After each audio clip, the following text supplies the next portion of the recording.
वास्तुदोष निवारण यंत्र या ठिकाणी आपण सिद्ध करत आहोत.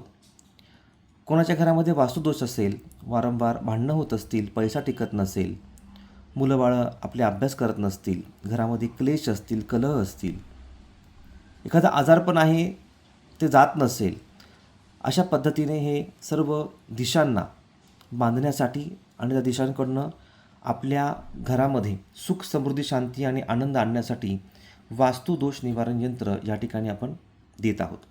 हे यंत्र तुम्हाला घरबसल्या मिळणार आहे. यामध्ये यंत्राबरोबरच सिद्ध केलेले वेलदोडे 7 याच्याबरोबर वेलदोडे आहेत. यानंतर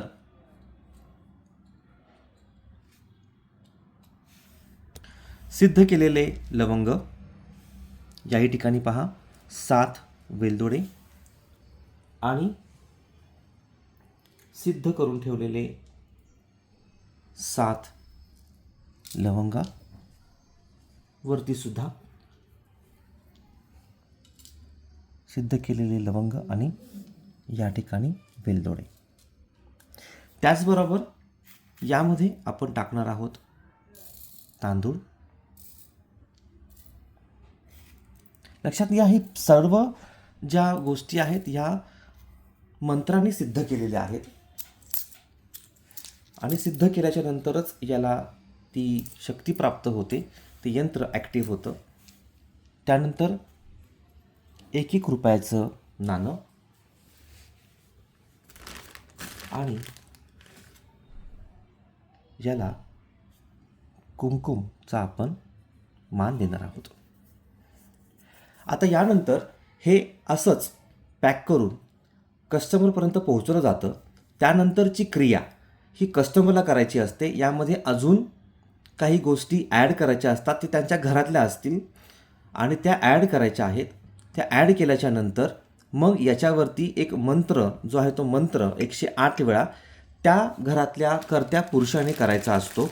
फक्त एकदाच करायचा असतो आणि त्यानंतर हे संपूर्ण पोटली जी आहे ती बांधून तुमच्या तिजोरीमध्ये ठेवायची असते आणि त्या तिजोरीमध्ये एक नोट ठेवायची असते. त्या नोटवरती एक संख्या लिहायची असते आणि हे सर्व जे आहे हे सर्व तुम्हाला पूर्णपणे सांगितलं जातं. आणि त्यानंतर पहा, तुमच्या घरामध्ये एका महिन्यामध्ये तुमच्या घरामध्ये ते जे वास्तूचा जो तुमचं जी ऊर्जा आहे ती पूर्णपणे पॉझिटिव्ह शक्तीने तुमच्यापर्यंत यायला लागते. संपर्क करा.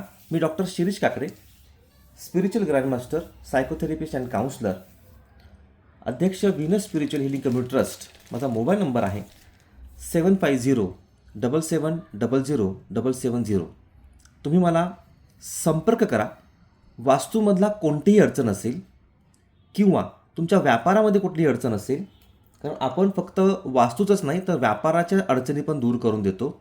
शनिदोष असेल, पितृदोष असेल, सूर्यदोष असेल, गुरुदोष असेल, तर वेगवेगळ्या प्रकारचे यंत्र आपण हे सिद्ध करून तुमच्यापर्यंत पोहोचवतो. धन्यवाद.